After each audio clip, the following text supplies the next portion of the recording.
Hey everybody, what's going on? Today we're going to do ozone limb bagging. So if there's sores, wounds, infections on the limb, like from here down, or on the leg from the knee down, ozone limb bagging is a good option to expose ozone to that much needed area. I'm Micah, the Ozonaut, teaching you how to do ozone therapy and find health. Please note, this video is for informational purposes only and is not intended to be medical advice. Please seek advice from your medical practitioner before attempting anything like this or ozone therapy. Ozone therapy is considered an alternative modality and is not approved by the FDA. So what you're gonna need to do ozone limb bagging: oxygen tank and an oxygen tank regulator. We showed you how to do that in another video. If you don't know, go check it out. Silicone tubing, an ozone generator. These are two more pieces of silicone tubing that have lure locks connected to them, so they're going to be different from this one. This is a tourniquet, this is the limb bag itself, and this is a destruct. First things first is to take the silicone tubing, connect it to the barb outlet on the ozone generator. This is going to connect to the O2 inlet on the ozone generator. The next thing we're going to do is we're going to take one of these pieces of silicone tubing. One end is going to connect to the outlet. This is where the ozone is going to come out on the ozone generator. The other end is going to connect to one of these inlet ports right on this limb bag. So you'll notice that one of these has what's called a one-way stop valve. And this is the end that's going to connect to the ozone destruct.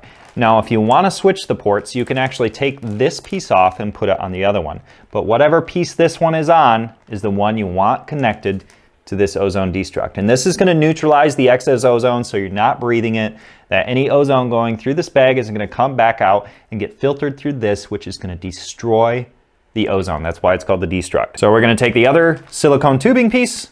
One end goes to the one-way stop valve.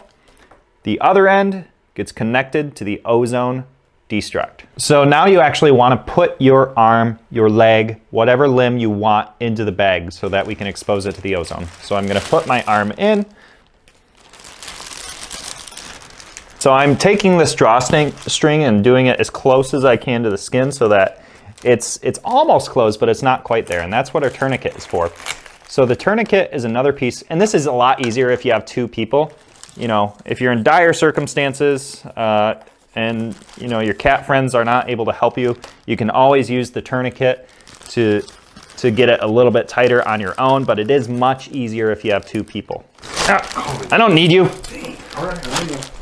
I'm not needed. I can do this by myself. All right, so I got this tourniquet.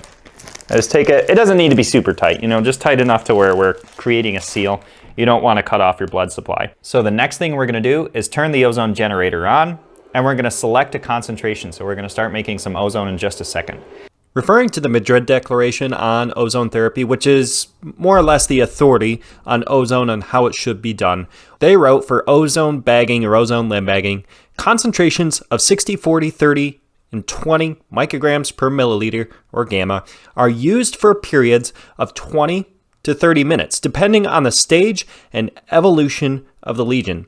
It can be used 60 to 70 micrograms per milliliter only in purulent infections, which basically just means that there's pus and things coming out of them. Once the infection is controlled and healthy granulation tissue appears, the procedure is to reduce the concentration and to space the sessions in order to support the healing. So basically, you want to start high, and as the infection or the wound starts to get better, you want to titrate down or reduce the concentrations you are using, as well as the frequency.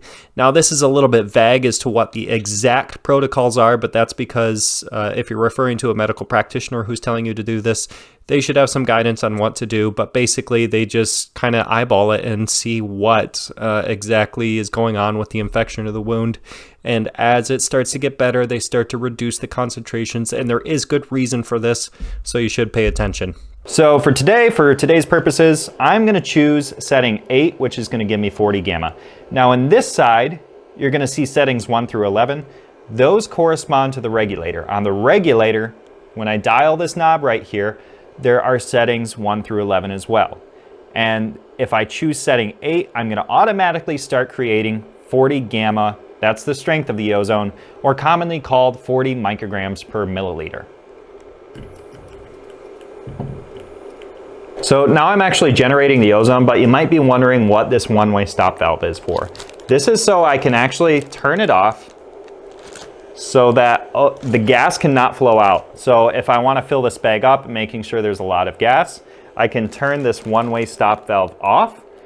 If I turn it this direction, the gas can now flow into the destruct. But if you want to fill up your bag, it's just a convenient, easy way to do that. So right now you can see that I did fill my bag up a bit. Yours doesn't have to look like this. As long as the ozone is flowing into the bag, you're probably good, but you know, just to show you that there is gas going into the bag, I did this.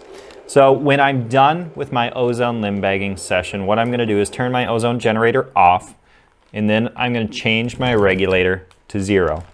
So now if you want, you can squeeze all the gas out into the destruct. So I take my one-way stop valve, I turn it so that gas can flow into it, and I'm gonna start squeezing gas out. Now this might take a couple minutes if you have a lot of gas in there. If you're not worried about it, or you're in a well-ventilated area, or you're wearing a mask, because especially for people that are a little bit neurotic, I think it's good to wear a mask because people just, they get irritated by it, or they just don't like the idea of it. Just be comfortable, spend the $20 or $10 for the mask or whatever it is, and feel a little bit more comfortable about being around this stuff.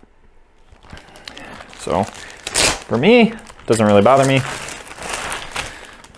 All right, so I took the ozone limb bag off. We're all set. If you want to disinfect this, you can either soak it in ozone water, you can soak it in hydrogen peroxide. You don't want to use these between people, especially if it's you're probably treating an infection, so you don't want to use this between people. But I'm Micah the Ozonaut. Today we talked about doing ozone limb bagging, teaching you how to do ozone therapy at home and finding health.